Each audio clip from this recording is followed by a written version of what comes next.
Okay, my friends.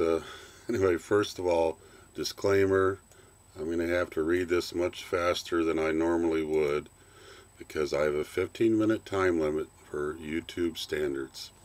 Okay, this is a tribute to Noam Chomsky. I hardly know where to begin or how to begin, but want to say that I'm writing this tribute while Noam is still alive because I intend to send it to him and want to express my admiration and respect for his lifelong pursuit of truth. One of the phrases I'd use to describe this humble, intellectual giant is moral courage, because he has stood his ground unflinchingly against the best and the worst his detractors could throw at him. I remember chuckling at an old video clip of the much-touted conservative voice of the Republicans, William F. Buckley, who was noted for his erudition and intellectual reasoning. Obviously, Buckley couldn't handle Chomsky's counter-arguments and resorted to threatening to punch Chomsky in the nose. In addition to moral courage, Chomsky possesses an intellectual integrity rarely seen outside a small circle of men like Bertrand Russell, I.F. Stone, George Seldes, etc. By intellectual integrity, I mean that Chomsky has consistently, throughout his whole life, refused to compromise his principles of speaking truth about power, no matter how unpopular, no matter what vile epithets were hurled at him, no matter what lies, distortions, perversions were told about him, no matter what absurd labels were placed on him by the corporate media. Like I.F. Stone, from what I have read, Chomsky follows a simple but steady daily discipline of reading several of the world's major newspapers, numerous magazine articles, scholarly journals, government documents, etc., to cull the facts often buried in masses of misinformation, and he then forms a coherent picture of the events shaping our world.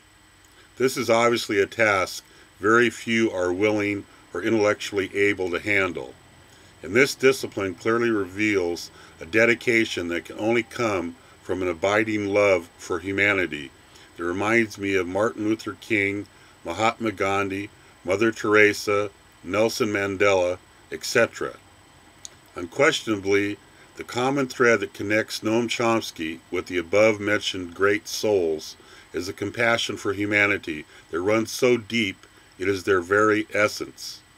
I truly believe that compassion is the key to our survival as a species.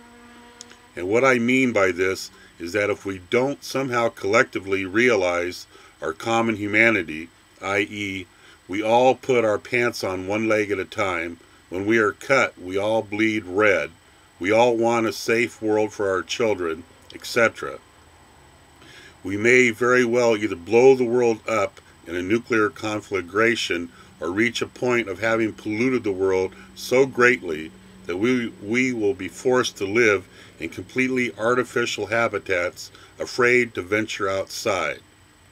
Fortunately, we have individuals like Noam Chomsky working themselves to death, trying to enlighten us and therefore wake us up before we destroy ourselves. Paradoxically, Noam Chomsky has never been awarded the Nobel Prize for Peace, but President Obama has. Please don't misunderstand me. This isn't yet another Obama bashing. I voted for him, but I won't vote for him again because he has betrayed the principles and values he proclaimed when he was running for office. But how in the hell could Obama win the Nobel when he continued the war in Iraq, and the facade of the war in Iraq being over is a farce because we have the world's largest embassy there and something like 14 military bases and tens of thousands of mercenaries to control the oil fields, and escalated the war in Afghanistan, which is costing us $2 billion a week to perpetuate, and we can never, quote, win such a war. I hope that this doesn't come across or sound like I'm boasting, but I've been to Europe several times, sometimes on a one-way ticket with a couple $100 in my pocket. And when I wanted to find some books in English to read, and whether I was in Rome, Madrid, Paris, etc., When I did manage to find a bookshop with a small section of books written in English, the majority of those books were written by Noam Chomsky. Could it be that the rest of the world knows something that most Americans don't? This professor of linguistics and philosophy from MIT, one of America's top 10 universities, has done far more for world peace than any dozen of people alive today combined. Unlike President Obama, Chomsky doesn't compromise with corrupt and morally bankrupt people, no matter how, quote, important they are. This man doesn't, quote, bend with the shifting political winds. And many so-called progressives and liberals are afraid to mention Chomsky's name because he reminds them of their cowardice and hypocrisy. To change the topic somewhat, I want to share with you a personal experience. Several years ago, I learned that Chomsky grew up in an Irish neighborhood in Philadelphia and was regularly beaten up by Irish bullies. Well, I'm Irish, and my family dates back to 12th century Ireland, and I decided to send Professor Chomsky an email. And in this particular email, I apologized for my Irish relatives who bullied him when he was a young boy.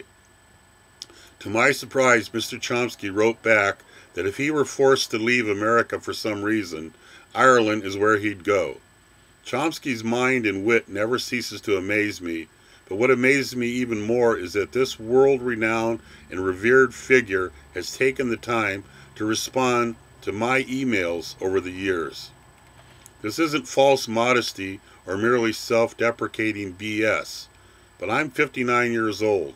I work as an instructional assistant in a special education department at a middle school, and I've never been published because I haven't had the discipline or courage to send my writing to publishers. And the fact that Noam Chomsky recognizes my name when I write him and often reassures me when my spirits or confidence is low quite simply blows me away. Moreover, the world has laid wreaths of adulation at his feet, and he makes self-deprecating remarks about himself. This is a truly simple and humble guy who just feels that he's doing his job. I have expressed my worries as a father to him, and he has comforted and reassured me. After his lovely wife Carol passed away a few years ago, I wanted to comfort him, and I sent him a copy of a parchment facsimile I bought when my son and I were on a trip to Europe. The subject was death, and it gave me more comfort than anything I have come across since my mom's passing. Chomsky wrote back that it brought tears to his eyes, and this in turn brought tears to my eyes.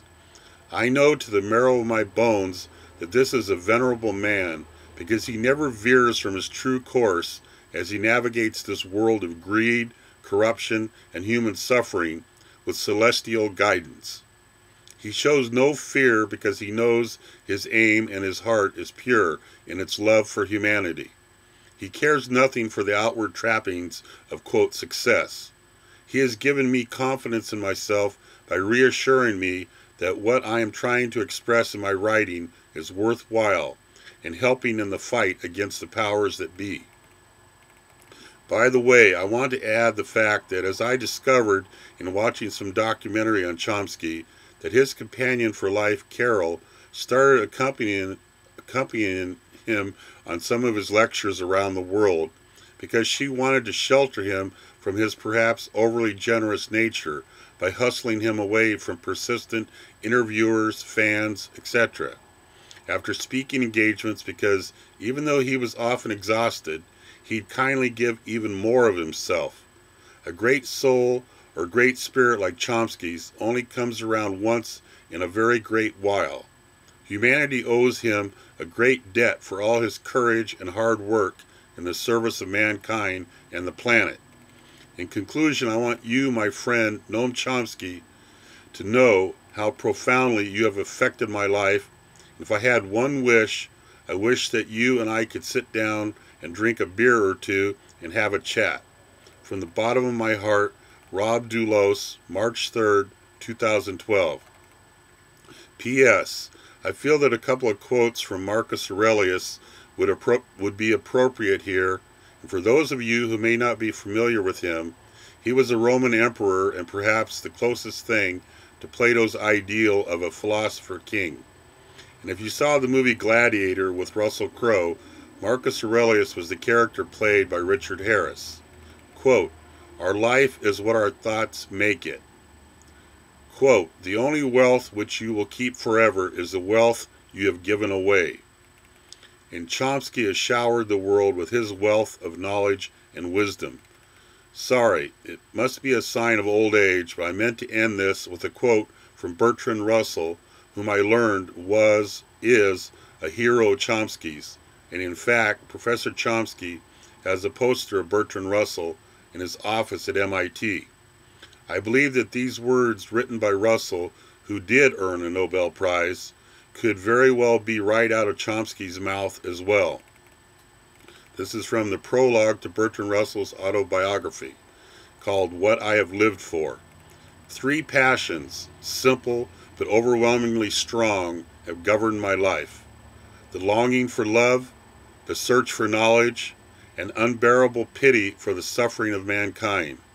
These passions, like great winds, have blown me hither and thither, and in a wayward course over a great ocean of anguish, reaching to the very verge of despair.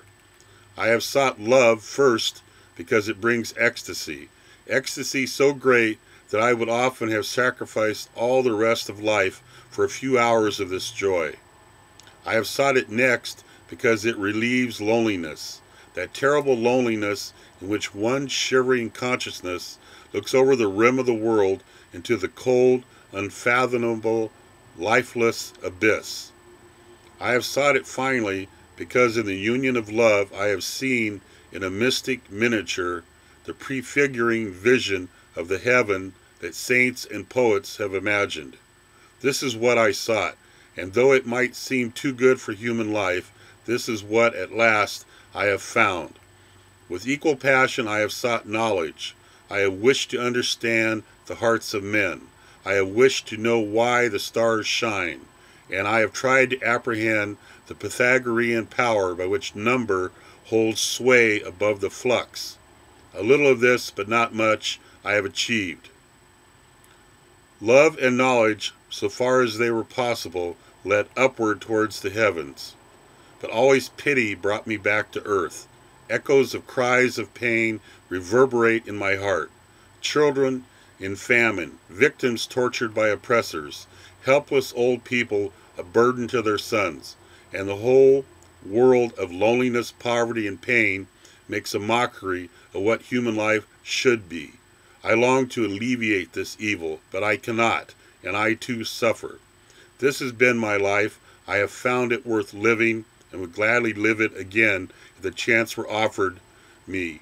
Bertrand Russell, 1872 to 1970, won the Nobel Prize for Literature for his History of Western Philosophy, and was the co-author of Principia Mathematica. Thank you, folks, and if you care to read this essay and other essays I've written, please check out my blog at www.corporatecockroaches.com. Bye-bye, persevere.